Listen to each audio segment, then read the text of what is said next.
South India shopping mall festive and wedding celebrations సరికొత్త designs తో అద్భుతమైన collection.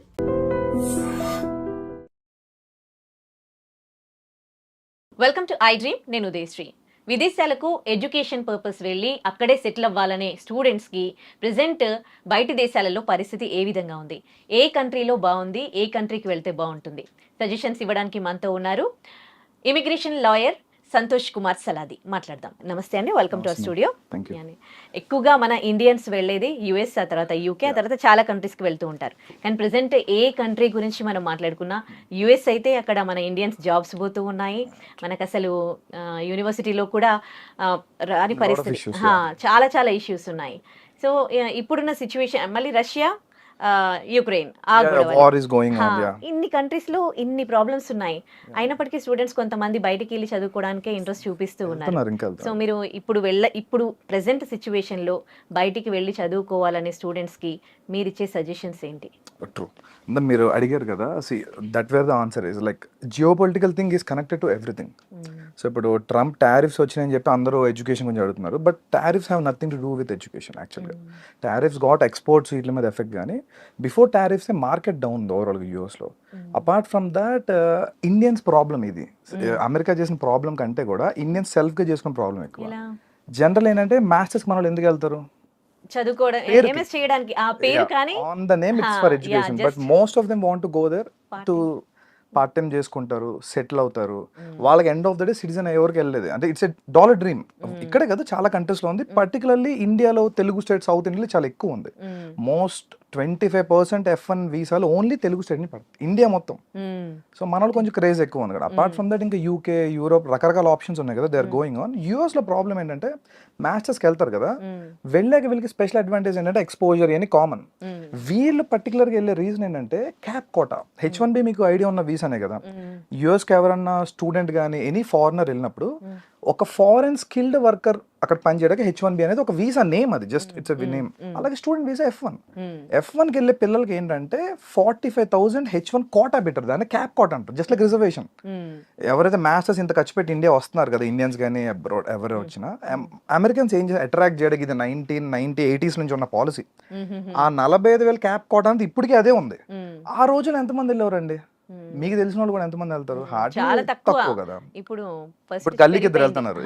So true Telugu state నుంచే 1,00,000 మంది వెళ్తున్నారు. ఈవెన్ లాస్ట్ 24-23 అకాడమిక్ ఇయర్ చూసుకున్నా మీకు 80,000 వీసాస్ తెలుగు స్టేట్ నుంచి పడినాయి. సో ఇండియాలో తెలుగు స్టేట్స్ కాకుండా గుజరాత్లో హెవీ మార్కెట్ ఉంది, తమిళనాడు ఉంది, చాలా స్టేట్స్ నుంచి ఉన్నాయి, ఈవెన్ మహారాష్ట్ర. వీళ్ళందరూ కలిపి ఒక 1,20,000 ఇండియన్సే వస్తే ఈ క్యాప్ కోట 45,000 అలాగే ఉంటుంది. ఇది మారదు, ఇది ఫిక్స్డ్ నెంబర్, కానీ జనం పెరిగిపోతున్నారు కదా.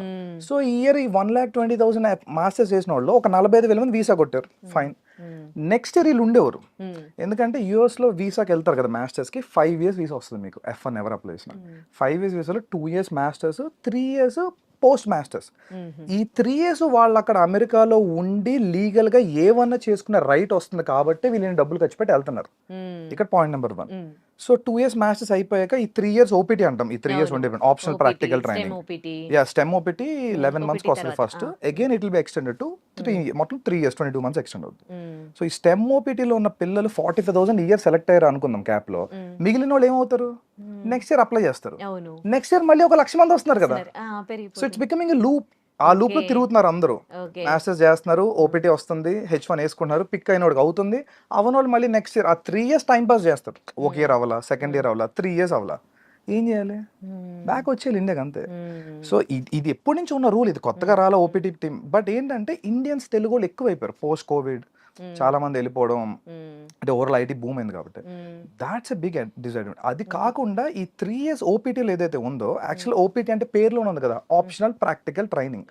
వీళ్ళు ఒక ఇంటర్న్ గా ఎక్కడైనా పని చేసుకోవాలి, కానీ తెలుగు వాళ్ళు కానీ ఇండియన్స్ ఓవరాల్ గా అది చేయరు. వాళ్ళు వెళ్ళి అన్ని రెస్టారెంట్లో, కెఫేల్లో ఎక్కడ పడితే అక్కడ చేస్తారు. That's illegal. సో వాళ్ళు ఏం చేస్తారంటే కొత్తగా ఏమి రూల్స్ పెట్టాల, ఉన్న రూల్స్ స్ట్రిక్ట్ గా ఫాలో అవుతున్నారు అంతే. So it's already return rule.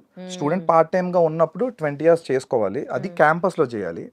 లేదు నువ్వు ఓపీటీలో ఉన్నావు అంటే నువ్వు ఏ డొమైన్లో చదువుకున్నావో ఆ కన్సర్న్ కంపెనీ ఇంటర్న్షిప్ సంథింగ్ చేయాలి, అంతేగాని ఇక్కడ ఒకటి చేసి వాళ్ళు వేరే చోట ఫుల్ టైం జాబ్ చేస్తే ఇల్లీగలే కదా. నాకు ఒక డౌట్ అండి, Yeah. స్టూడెంట్స్ అందరు ఇక్కడ లోన్స్ పెట్టి Yeah, true. అంటే లక్షల్లో ఏదో వాళ్ళ దగ్గర డబ్బులు పట్టుకొని వెళ్తారు కదా, మోస్ట్లీ లోన్స్. అక్కడికి వెళ్ళినాక వాళ్ళు ఎడ్యుకేషన్ తక్కువ, పార్ట్ టైం ఎక్కువ చేస్తారు కదా, వాళ్ళు నాలెడ్జ్ ఎక్కడ గెయిన్ చేస్తారు? వాళ్ళకి ఇప్పటి వరకు ఇన్ని ఇయర్స్ నుంచి జాబ్ వచ్చిన వాళ్ళకి జాబ్స్ ఎట్లా వస్తున్నాయి నాలెడ్జ్ లేకుండా? Correct point. ఇక్కడ ఏంటంటే ఇది ఒక పెద్ద ఐ మీన్ చాలా పెద్ద సీక్రెట్ ఇది. ఇప్పుడు నేను చెప్తే చాలా మంది హర్ట్ కూడా అవుతారు. Indians are purely consultancy based. Indians particular Telugu వాళ్ళు యూఎస్ లో మొత్తం ఎడ్యుకేషన్ నుంచి జాబ్ వరకు కన్సల్టెన్సీ రన్ అవుతాయి. దే విల్ కాల్ బ్యూటిఫుల్ గా దాన్ని ఫ్యాన్సీగా స్టాఫింగ్ ఏజెంట్స్ అంటారు. So it's 70-30 80-20 proportionate job. So వీళ్ళు ఏం వచ్చినా రాపోయినా the so call staffing agents or consultancies will take care of them. వాళ్ళు గెస్ట్ హౌస్ రన్ చేస్తూ ఉంటారు. ఎంఎస్ అయిపోయినాక పిల్లలకి ఏంటి, అబ్రాడ్ లో హైయెస్ట్ ఎక్స్పెండిచర్ ఫుడ్ లివింగేగా, ప్రతి నెల ఖర్చు ఆల్మోస్ట్ $2,000 అవుతుంది. అది గెస్ట్ హౌస్ ఫ్రీగా ప్రొవైడ్ చేస్తాయి. వీళ్ళకి వీళ్ళే ట్రైన్ చేస్తారు, వీళ్ళే అన్ని పెడతారు, ఫేక్ గానీ వాట్ ఎవర్ అన్ని. సో పెట్టి వీళ్ళకి ఒక 10 years 8 years ఉన్నోళ్ళలాగా ప్రొజెక్ట్ చేసి మార్కెట్ లో తీసుకెళ్తారు. వాడికి రియల్ టైం అదేం రాదు కదా. ఈవెన్ ఇంటర్వ్యూస్ కూడా ప్రాక్సీలతో చేస్తారు. సో వాళ్ళు అక్కడికి వెళ్ళిపోయి దిల్ మేనేజ్ సమ్హౌ. ఇది ఒకప్పుడు నడిచింది మార్కెట్ బల్క్ లో ఉన్నప్పుడు, అది ఏం చేసి నడిచింది. కానీ మార్కెట్ ఇప్పుడు ప్రిసైజ్ అయింది. ఈవెన్ టెక్ లో కూడా అందరిని ఉంచుకోవట్లేదు, ఫుల్ స్టాక్ లో ఇంపార్టెంట్ వాళ్ళు ఉంటున్నారు. ఈవెన్ ఇండియాలో కూడా మాస్ లే ఆఫ్ చూస్తున్నాం కదా మనం. సో అది కొంచెం ఎక్కువ ఉంది. అంతే తప్ప tariffs have nothing to do with education. But tariffs వల్ల ఏంటంటే ఇన్ఫ్లేషన్ పెరిగింది. నేను మళ్ళీ అగైన్ ఫస్ట్ పాయింట్, వీళ్ళకి ఎవ్రీ మంత్ ఎక్స్పెన్స్ అవుతాయి. పార్ట్ టైం దేనికి చేస్తున్నారు మీరు? ఏంటంటే లోన్ ఎగ్జాక్ట్లీ లోన్స్ ఉన్నాయి కదా, ఈ లోన్ అమౌంట్ కష్టపడి వస్తున్నారండి అంతే. వీళ్ళు 2-3 years ఉంటున్నారు, మాస్టర్స్ కట్టుకుంటున్నారు. ఈ 2 years పార్ట్ టైం చేసినప్పుడు తినడానికి సరిపోతుంది, పెద్ద మిగలట్లా. ఆ లోన్ తీర్చుకుని వస్తే చాలని ఫీల్ అవుతుంది. ఇది ఓపెన్ చాలా మందికి తెలిసిందే కానీ బయటకు చెప్పుకోరు. అగైన్ ఈ స్టాఫింగ్ ఏజెన్సీస్ కన్సల్టెన్సీ అనేది ఒకప్పుడు బాగా పనిచేసేవి, అది ప్రాబ్లం. ఇప్పుడు వాళ్ళకి కూడా కొంచెం టఫ్ అయింది, ఎందుకంటే ఈ ఇమిగ్రేషన్ క్రాక్ డౌన్ అవడం వల్ల ఫేక్ H1 అవి పెట్టేవారు కదా, అవన్నీ క్రాక్ డౌన్ చేస్తున్నారు. మరి ఇంకా కొంతమంది ఏమంటారంటే ఇది ఇంకా తాత్కాలికం కాదు, just for few more years, ఆ తర్వాత సిచువేషన్ మంచిగా అయిపోతుంది అక్కడ. I don't think so because I am not someone authoritative to tell that, but as per my analysis I don't think so. It's done. ఎందుకంటే లక్షల మంది స్టాగ్నెంట్ అయిపోయారు. ఒక 15 లక్షల మంది స్టాగ్నెంట్ అయ్యారు. సో 15 లక్షల మంది స్టాగ్నెంట్ అయినప్పుడు 50,000 చెప్పని వేసుకున్నా వాళ్ళకి ఎన్ని ఏళ్ళు పడుతుంది? వాళ్ళు రావడానికి ఒక 25-30 years అవుతుంది. అపార్ట్ ఫ్రమ్ దట్ కొత్త వాళ్ళు వస్తారు. అండ్ అమెరికన్స్ ఎలా ఉన్నారంటే they are not at all favourable for new laws favouring the immigrants. అసలు ఉన్నవే పీకేమంటున్నారు. సో కొత్తగా వీళ్ళ కోసం లా తెచ్చి 2 lakh ఇస్తాం అనేది అసలు జరగదు, ఇంపాసిబుల్, పొలిటికల్ అది అవ్వదు. So even that. ఇంకోటి ఏంటంటే అమెరికాలో యూనివర్సిటీలకి అండ్ గవర్నమెంట్ కి ఏం సంబంధం ఉండదు. అంటే ఇప్పుడు ట్రంప్ ఇన్వాల్వ్ అవుతూ ఉన్నారు కదా, ఇప్పుడు యూనివర్సిటీస్ అంటే బయట దేశాలలో స్టూడెంట్స్ ని ఇప్పుడు యూనివర్సిటీ చూస్తున్నాం కదా, మరి గవర్నమెంట్ కి ప్రాబ్లం సంబంధం ఏం లేదు కదా. అమెరికా అనేది ఒక క్యాపిటలిస్టిక్ ఎకానమీ, అక్కడ డబ్బుతోనే ప్రతిదీ నడుస్తుంది. Because they go for that, they have official lobbying to. అందుకనే ఇండియాలో లాబింగ్ ఇల్లీగల్ కదా, but US lobbying legal. So American universities Indian గానీ ఏషియన్స్ రాకపోతే ఇప్పుడు అడుక్కుతుంటున్నాయి ఓపెన్ గా. చాలా యూనివర్సిటీస్ కి ఫ్యాకల్టీస్ పే చేసే పొజిషన్ లేదు, రీసెర్చ్ ఫెసిలిటీ డబ్బులు కట్టే పరిస్థితి లేదు. సో యూనివర్సిటీ దృష్టిలో ఏంటి, my balance sheet should be good always. నాకు డబ్బులు కావాలి, సో నేను బ్యాలెన్స్ షీట్ రన్ చేసుకోవాలి, అంతే కదా ఎనీ ఆర్గనైజేషన్ డూస్. గవర్నమెంట్ ఏమన్నది, మాకు political government runs on political favours. Politically వాళ్ళు ఇంపల్స్ గా ఉన్నారు, ఇమిగ్రెంట్స్ మాకు వద్దనేదే ట్రంప్ నినాదం కదా. సో అదే కోర్టులో పెండింగ్ లో ఉన్నాయి కదా ఇప్పుడు. అంటే యూనివర్సిటీ రోల్ చాలా చిన్నదండి. యూనివర్సిటీ F1 వీసా ఇవ్వడానికి మీకు I-20 ఇస్తుంది. వీసా ఎవరు ఇవ్వాలి? ఎంబసీ ఇవ్వాలి కదా. Embassy policy dictate second president.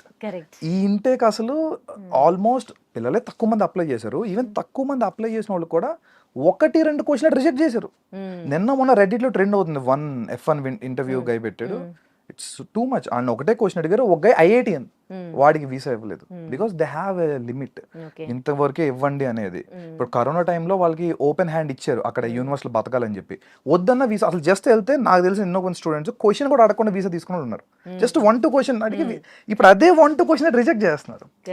రాజు తలుచుకుంటే దెబ్బలు కొదవంటారు చూసారా. సో అంతే. మరి ఎట్లా అంటే ఇప్పుడు చాలా మంది జాబ్స్ పోతూ ఉన్నాయి, కానీ అక్కడ నుంచి తిరిగి బ్యాక్ ఇండియాకి వచ్చేస్తున్న వాళ్ళ పర్సెంటేజ్ చూస్తే అయితే జాబ్ రాని వాళ్ళందరూ ఏం రావట్లేదు, ఇంకా అక్కడే ఉన్నారు. అంటే ఇంకా హోప్స్ ఉన్నట్టు. అదే కదండి మన సొసైటల్ స్టిగ్మా. సో ఒక బ్యాక్ వచ్చాడంటే they will see them as a failure. అదొక 50% కారణం. అక్కడే ఏదో ఒక పార్ట్ టైమో ఫుల్ టైమో ఆడ్ జాబ్ చిన్నదో పడదో పడి అక్కడే తిరుగుతున్నారు. ఇంకొంతమంది ఏం చేస్తారంటే PhD ఎన్రోల్ అవడం, వాళ్ళకి ఇంట్రెస్ట్ లేకపోతే జస్ట్ టు స్టే అఫ్లోట్. ఉండాలి, అక్కడ ఉంటే చాలు అనే మూడ్లో ఉన్నారు. Even that's not true.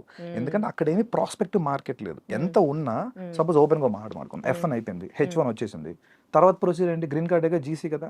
ఇవాళ రోజు ఇండియన్స్కి GC waiting more than 45 years. అప్పుడు ఇక్కడ పోతాడు కూడా చాలా మంది. అపార్ట్ ఫ్రమ్ దాట్ సిటిజన్షిప్ అనేది ఇంపాసిబుల్ ఇప్పుడున్న టాస్క్లో. సో వీడు ఎన్నాళ్ళు ఉన్నా కెరీర్ బిల్డప్ చేసుకున్నా రాత్రికి వెళ్ళిపోయే పరిస్థితి వస్తే ఏం చేయగలుగుతాడు? వాడు బిల్డప్ చేసుకుంది నెట్వర్క్ అంతా అక్కడ వదిలేరు కదా. అట్లీస్ట్ వాళ్ళు వదిలేసి కొంతమంది ఒక 4-5 years ఎక్స్పోజర్ రియల్ టైం నేర్చుకున్నాక ఇండియా వస్తే ఆపర్చునిటీస్ ఉన్నాయి. స్టిల్ పీపుల్ మే సే అది ఇది, బట్ స్టిల్ బెటర్. ఓకే, అక్కడ యుఎస్ లో కన్సల్టెన్సీస్ వర్క్ చెప్తారా? అసలు ఈ కన్సల్టెన్సీస్ ఎట్లా వర్క్ చేస్తాయి? ఇప్పుడు ఇండియన్స్ జాబ్స్ పోతా ఉన్నాయి, కానీ మళ్ళీ ఇంకా ఇండియన్స్ కి ఎంఎస్ చేసిన వాళ్ళకి ఇంకా కాల్స్ వస్తూనే ఉంటాయి through consultancy. What it's doing actually? Consultancy ఏం చేస్తాయంటే బెంచ్ సేల్స్, వాళ్ళ దగ్గర 2-3 మోడల్స్ ఉంటాయి. ఇప్పుడు తీసుకున్న హైర్ చేసిన అందరినీ బెంచ్లో పెట్టుకుంటారు, బెంచ్ సేల్స్ అని ఒక టీం పెట్టుకుంటారు. వీళ్ళు మార్కెట్లో లింక్డ్ఇన్లో లేదంటే థర్డ్ పార్టీ జాబ్స్ వస్తాయి, టెంపరీ ఆప్షన్స్ అన్ని, వాటిని ఫైండ్ అవుట్ చేసి వీళ్ళు ప్లేస్ చేసుకుంటారు. ఎగ్జాంపుల్ ఒకప్పుడు ఒక 20 ఇంటర్వ్యూస్ షెడ్యూల్ చేస్తే ఒక 10 calls వచ్చేవి అనుకోండి, వీళ్ళకి 1-2 క్లోజ్ అయ్యేవి. ఇవాళ 50 పెడితే ఒక 5 కూడా కాల్స్ రావట్లేదంట. I spoke with many staffing ice too. So calls రావట్లేదు, వచ్చిన వాళ్ళు కూడా ఎవరికి సెలెక్షన్ అవ్వట్లేదు. వాళ్ళు పాపం లాస్లో ఉన్నారు. ఇంకో హైలైట్ అయినా అందరూ యుఎస్ స్టాఫింగ్ కన్సల్టెన్సీ వాళ్ళు హెవీగా ఎర్న్ చేస్తారు అనుకుంటారు. They are in losses now. Many people I know they having $2 to $3 million in debts. Okay, ఇప్పుడు ఇక్కడ నుంచి వెళ్ళే స్టూడెంట్స్ అయితే తగ్గిపోయారు, కానీ ఇప్పుడు అక్కడ ఎంఎస్ చేస్తున్న వాళ్ళు, ఎంఎస్ చేసి జాబ్ కోసం వెయిట్ చేస్తున్న వాళ్ళు అక్కడ ఉంటే మంచిదా, లేకపోతే వాళ్ళు బ్యాక్ వచ్చేయడం మంచిదా? I think is they can come back any time. ఎందుకంటే యూఎస్లో నువ్వు ఫుల్ టైం జాబ్ చేస్తేనే నీకు కెరీర్ ఆపర్చునిటీ. ఏదో పార్ట్ టైమో లేదా సమ్ అదర్ ఆడ్ జాబ్. ఇప్పుడు నువ్వు మాస్టర్స్ చేశారండి ఒక స్టూడెంట్, అతను టెక్ జాబ్ చేయాలి కదా బేసిక్గా, if not some else professional job. అంతే కదా, మటన్ కొడితే అదేమన్నా వాల్యూ ఉంటుందా? దాంట్లో కెరీర్ గ్రోత్ ఉంటుందా? ఉండదు కదా. So just to survive A jobs పడితే ఆ జాబ్స్ అట్లీస్ట్ పార్ట్ టైం వరకు చెల్తా కాలేజ్లో. Once you're in to professional mode it's not all useful. India వచ్చేస్తే వాళ్ళు కనీసం స్టార్ట్అప్స్ ఎక్కడ పని చేసి they can create some startups right here. అంటే ఇప్పుడు ఇండియన్స్ కి అక్కడ జాబ్ వచ్చే పరిస్థితి లేదంటారా? ఉన్నాయండి, 10% పీపుల్కి ఉన్నాయి. ఇప్పటికి కూడా ఆల్మోస్ట్ 1.5 million స్టార్టింగ్ ప్లేస్మెంట్ కొట్టిన తెలుగు వాళ్ళు తెలుసు నాకు. వాళ్ళకి ఏ కన్సల్టెన్సీ హెల్ప్ చేయాలి. They have their own talent. వాళ్ళు రీసెర్చ్ చేసుకున్నారు, పేపర్స్ అయి పబ్లిష్ చేసుకున్నారు, దే హ్యావ్ ఎ విజన్. అదే కంపెనీ తీసుకుంటుంది. టాలెంట్ వాడికి ఎప్పుడు మార్కెట్ ఉంది, there is no restriction at all. ఈ 45,000 వీసాలు అనుకున్నాం కదా, ఇదివరకు ఏమైంది, మీకు H1B కావాలంటే ఒక కంపెనీ మిమ్మల్ని స్పాన్సర్ చేయాలి, అంతే కదా సింపుల్ గా. ఈ కన్సల్టెన్సీలో కంపెనీ రూపంలో మిమ్మల్ని స్పాన్సర్ చేసేవి. వీడు ఎందుకు చేస్తాడు? వీడికి అక్కడ మార్కెట్ లో జాబ్ ఉంటే నీ మీద రూపాయి తింటాడు కాబట్టి చేస్తాడు. ఇప్పుడు వీడిని వదిలేసి రియల్ గా యాపిల్ ఉందండి, ఓకే, మౌంట్ వ్యూ కాలిఫోర్నియాలో గూగుల్ ఉంది. రియల్ గా గూగుల్ హైర్ చేసిన వాళ్ళు స్పాన్సర్ చేసుకుంటున్నారు H1B. అందుకే 45,000 ఓకే. ఈ స్క్రాప్ ఓపెన్ గా మాడుకుంటే వాళ్ళకి ఏమీ లేదు ఆపర్చునిటీ. అక్కడికి వెళ్ళే కూడా వాళ్ళు స్కిల్స్ డెవలప్ చేసుకోకుండా పార్ట్ టైమ్ లోనే గడిపేసి మాస్టర్స్ ఏమి నేర్చుకోకుండా, మాస్టర్స్ దేనికి యాక్చువల్ గా ఆ సబ్జెక్ట్ డొమైన్ నాలెడ్జ్ వాళ్ళు ఎక్స్పర్ట్ లెవెల్కి వెళ్ళడం కోసం మాస్టర్స్ లెవెల్ అనేది. వాళ్ళు అదేం వెళ్ళకుండా అగైన్ మాస్టర్స్ గేట్ పాస్ లో వాడుకుంటున్నారు. గేట్ పాస్ ఏంటి, అమెరికా ఎంటర్ అవడానికి గేట్ పాస్, పార్ట్ టైం చేయాలి, డబ్బులు సంపాదించాలి, పంపాలి, అక్కడ వరకే. ఈ స్కిల్ డెవలప్మెంట్ ప్రోగ్రామ్స్ కూడా కొన్ని నేర్చుకుంటూ ఉంటారు కదా, అవి యూస్ఫుల్ అవుతాయి వాళ్ళకి? స్కిల్ ఏదైనా యూజ్ అయినా అంటే స్కిల్ డెవలప్మెంట్ ఇండియాలో ఇంకా టెక్ స్కిల్స్ ర్యాపిడ్ గా గవర్నమెంట్ ప్రమోషన్ తక్కువ. గవర్నమెంట్ ఏంటంటే ఇండియాలో సెమీ స్కిల్స్ ఎక్కువ ప్రమోట్ చేస్తుంది. యూఎస్లో ఏంటంటే ప్యూర్లీ వాళ్ళకి అబ్రాడ్ అంటే ఫారెన్ వర్కర్స్ అందరూ కూడా స్కిల్డ్ వర్కర్స్ కిందే. ఖచ్చితంగా మీరు హై టెక్నాలజీ చేస్తేనే వాళ్ళకి పనికి వస్తారు. ఇప్పుడు సపోజ్ ఎగ్జాంపుల్ యూకే ఉందండి, ఒక రకంగా అన్నట్టు యూఎస్ కంటే యూకేనే బెటర్ పిల్లోడు స్టూడెంట్ యాంగిల్లో చూస్తే. ఎందుకంటే యూఎస్లో వాళ్ళకి నెత్తి మీద ఒక అప్పు వేసుకుని వెళ్తున్నారు ఒక 35-40 లక్షలు. ఎందుకంటే $89 ఉంది కదా ఇవాళ. సో వీళ్ళకి ఏమైపోయిందంటే ఫస్ట్ ఆ 35-40 lakhs డెట్ చాలా ప్రెషర్ ఉంటుంది, ఏ మనిషికైనా అంతేగా. ఇప్పుడు పేరెంట్స్ చెప్పడం వరకే, పిల్లోడు అక్కడికి వెళ్ళి సఫర్ అవుతున్నాడు. వాడే పార్ట్ టైం చేసుకుంటాడు. ఇండియాలోగా ఏది ఈజీ కాదు, ఇన్సూరెన్స్లు కట్టుకుంటాడు, ప్లస్ ఈ ప్రెషర్ ఉంటుంది, అమ్మో అప్పు ఉంది అది కట్టాలి. యూకేలో ఏంటంటే మీకు ఇంచుమించు 20 lakhs లోపే చాలా చోట్ల మ్యాథ్స్ అయిపోద్ది. సో వాళ్ళ మీద కొంతవరకు డెట్ ప్రెషర్ తక్కువ ఉంటుంది. I'm not telling UK so good, at least వాళ్ళ ఎక్స్పోజర్ కోసం మాస్టర్స్కి వెళ్ళే వాళ్ళకి ఎప్పుడు కూడా ప్రాబ్లం లేదండి. మేము అక్కడే ఉండిపోవాలి, సిటిజన్ అయిపోవాలి అనుకుంటే మాత్రం అవ్వదు.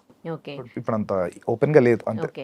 అంటే కంట్రీ టు కంట్రీ రిలేషన్షిప్స్ బాగుండట్లేదు కదా, మరి యూకే తో ఇండియాకి ఎట్లా ఉంది? ఎగ్జాక్ట్లీ ఈ పాయింట్. యూకే తో ఇండియాకి చాలా సూపర్ బైలాటరల్ రిలేషన్స్ ఉన్నాయి. ఇప్పుడు recently Modi garu last month UK తో హిస్టారికల్ ట్రేడ్ డీల్ చేసుకున్నాం మనం. Many goods are now with tax free. Suppose ఇప్పుడు మన ఇండియా నుంచి అపెరల్ వెళ్తుంది వరల్డ్ వైడ్ గా, ఈ గార్మెంట్స్ అన్ని కూడా నౌ ట్యాక్స్ ఫ్రీ ఇచ్చారు ట్రేడ్ ఛానల్లో. అలాగే ఎడ్యుకేషన్ వీసాస్ కూడా ఇండియా నుంచి ఎవరైతే యూత్ ఉన్నారో యూత్ మొబిలిటీ వీసాను కొత్తది క్రియేట్ చేసింది ఇమిగ్రేషన్ లాలో యూకేలో, ఓన్లీ ఫర్ ఇండియన్స్. ఒక 30,000 మందికి జస్ట్ మీరు ఏ జాబ్ ఒక్కర్లా, నువ్వు మా కంట్రీలో స్టార్ట్అప్ చేయడానికి కానీ లేదా ఇన్నోవేట్ చేయడానికి వస్తావా రా, విల్ ఇష్యూ అని వీసా 3 years 2 years వీసా ఏదైనా చెయ్యి, if it is good further గా అప్లై చేసుకో. ఇది ఓపెన్ యూఎస్ లేదు మనకి ఇది. ఈ ట్రేడ్ డీల్స్ వల్ల ఇండియాకి ఉన్న యూకేతో ఉన్న బెనిఫిట్ ఇది. స్టూడెంట్స్ వెళ్తారు కదా మాస్టర్స్ కి, 4 year వీసా వస్తుంది యూకేలో చాలా చోట్ల. 2 year కోర్స్ చేసుకుంటే అగైన్ 2 years ఉంటారు కదా.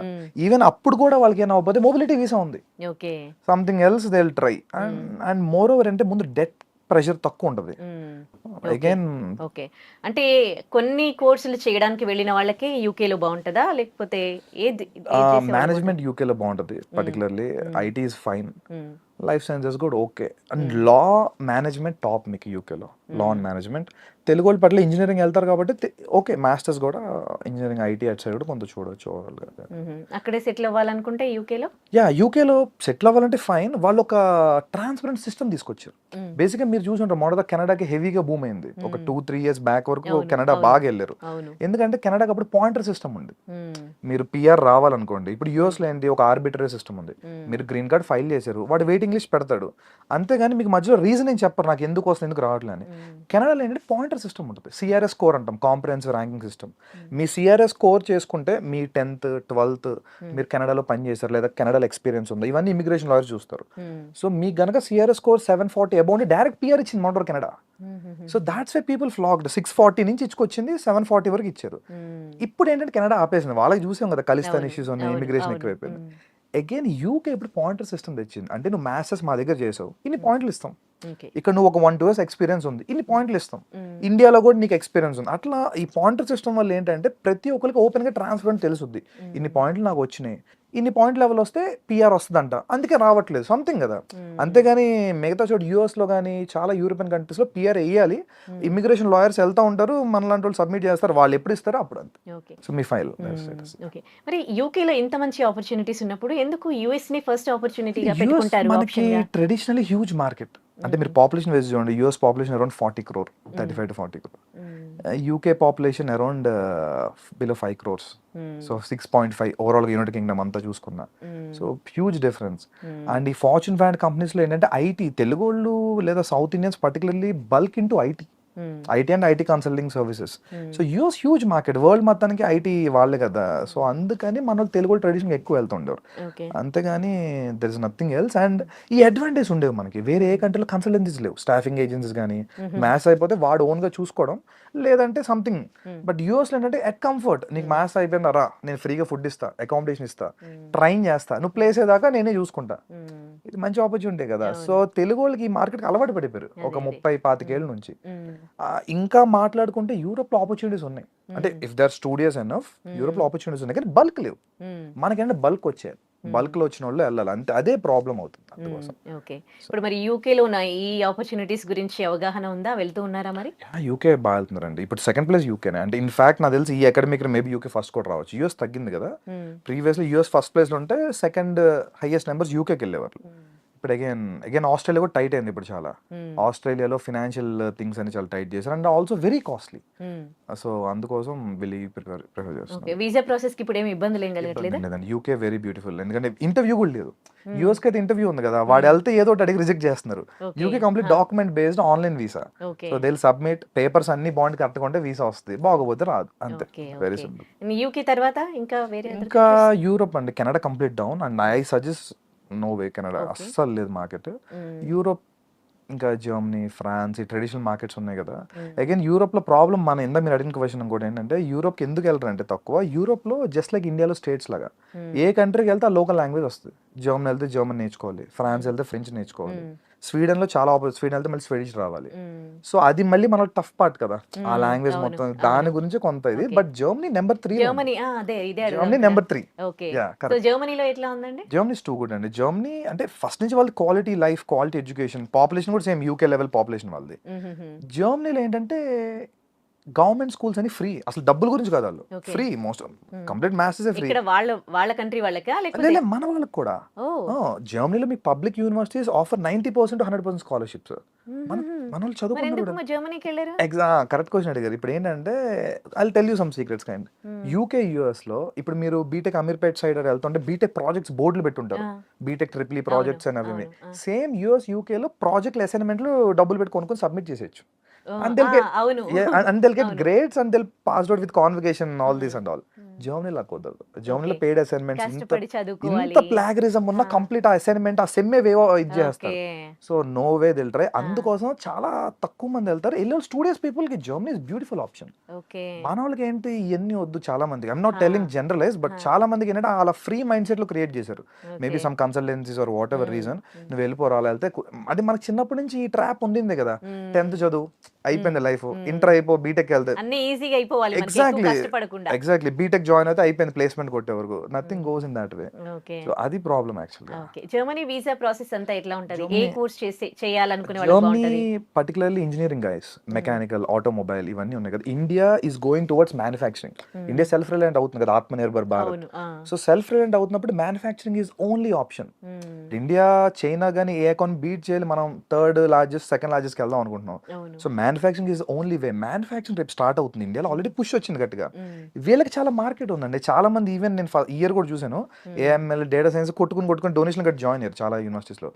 బట్ ఫ్యూచర్ లో మెకానికల్ ఈసీ వాళ్ళకి బీభత్సమైన మార్కెట్ ఉంది, హెవీగా అందు సైడ్ ప్రొడక్షన్ కూడా ఉంది. సో మెకానికల్ ఆల్రెడీ ఇండియాలో బ్యాచిలర్స్ చేసిన వాళ్ళు ఉంటారు కదా, వాళ్ళు మాస్టర్స్ చాలా ఈజీ అక్కడ ఓకే. మాస్టర్స్ చేసుకుంటారు, వాళ్ళు అక్కడే సెటిల్ అవ్వచ్చు. ఎందుకంటే వరల్డ్ లో ఒక థింగ్ ఏంటంటే జర్మనీలో Tier 1 మెట్రో సిటీసే కాదు, Tier 2 Tier 3 cities develop, and I forgot the name actually. They call it a system. It's a policy for them. Okay. Even World War II ఇంత వచ్చిన జర్మనీ ఎందుకు బ్రేక్ అవ్వలేదంటే అక్కడ education industry కలిసి ఉంటుంది. Industry relevant curriculum completely. ఇండియాలో లాగా కాదు. అంటే ఇండియాలో ఏంటి కరికులం ఒకటి చెప్పేస్తారు, వాడు మళ్ళీ ప్లేస్మెంట్ కోసం ట్రైన్ అయ్యి సంథింగ్ వెళ్తాడు. ఇండస్ట్రీతో కలిపి యూనివర్సిటీలు రన్ అవుతాయి. ఇన్ఫాక్ట్ మీకు ఫోక్స్ వ్యాగన్ కార్స్ ఉన్నాయి కదా, ఫోక్స్ వ్యాగన్ వాళ్ళు యూనివర్సిటీ రన్ చేస్తారు తెలుసా జర్మనీలో, complete free. It's very funded university.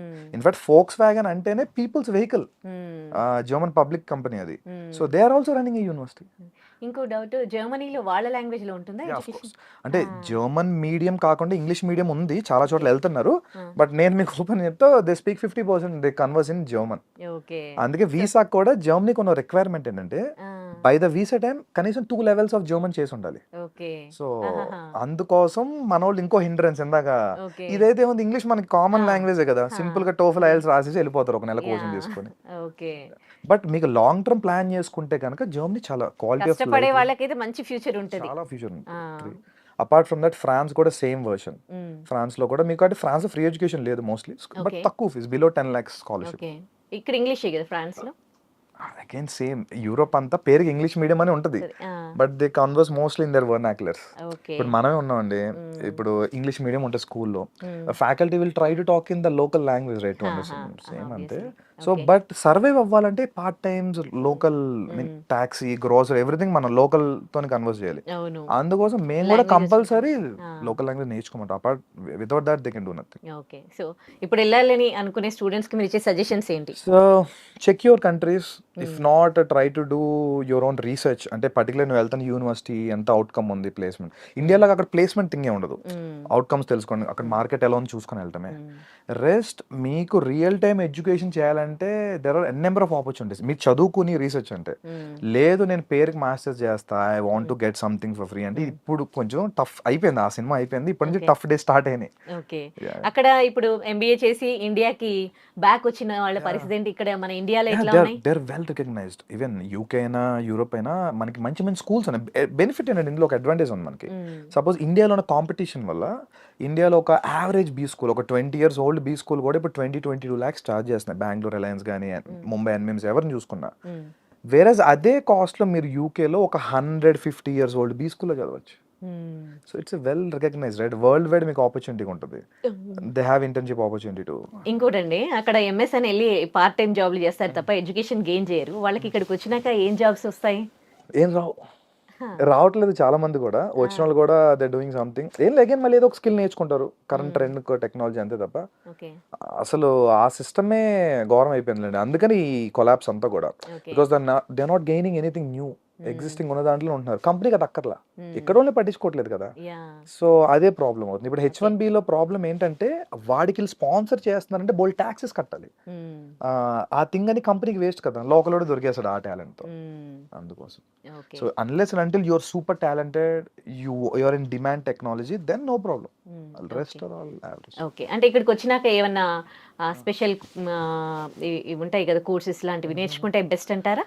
Yeah already masters చేశారు కదా చేశారు, వాళ్ళందరూ. అక్కడ ఏం నాలెడ్జ్ లేదు కదా వాళ్ళకి, yes. అప్పుడు ఇక్కడికి వచ్చినాక ఏదో ఒకటి చేయాలి కదా. ఏదో ఒక ట్రెండింగ్ టెక్నాలజీ నేర్చుకోవడమే ఇందని అన్నట్టు. ఇప్పుడు మార్కెట్ లో ట్రెండింగ్ ఇప్పుడు బిగ్ డేటా హడూప్ నడుస్తుంది అనుకోండి, వాడు అది నేర్చుకుంటాడు వచ్చి ఇక్కడ 2-3 months కోర్స్, ఓకే దాని Telugu right. Thank you so much for your valuable suggestions to viewers అండి. Thank you. And for more videos, Please subscribe to iDream. Please subscribe to iDream. Please subscribe iDream. And please subscribe to iDream. For more videos, subscribe to iDream. please like, share, and subscribe to the channel. Congratulations, iDream. Subscribe to iDream. Subscribe to iDream. So subscribe to iDream Media. iDream ki iDream team అందరికి huge congratulations. Please subscribe iDream Media. Please subscribe to iDream. Subscribe iDream. Please subscribe to iDream. iDream అంటే నా కళల channel subscribe చేసుకున్న నోరు తిరుగుతలేదు, మీరైతే గంట గుర్తు కొట్టండి. For more such videos, please subscribe to iDream. Subscribe to iDream. Please subscribe to iDream. Please subscribe iDream Media. Please do subscribe to iDream. Please subscribe to iDream Media. For best entertainment and information, please subscribe iDream. And don't forget to subscribe to iDream.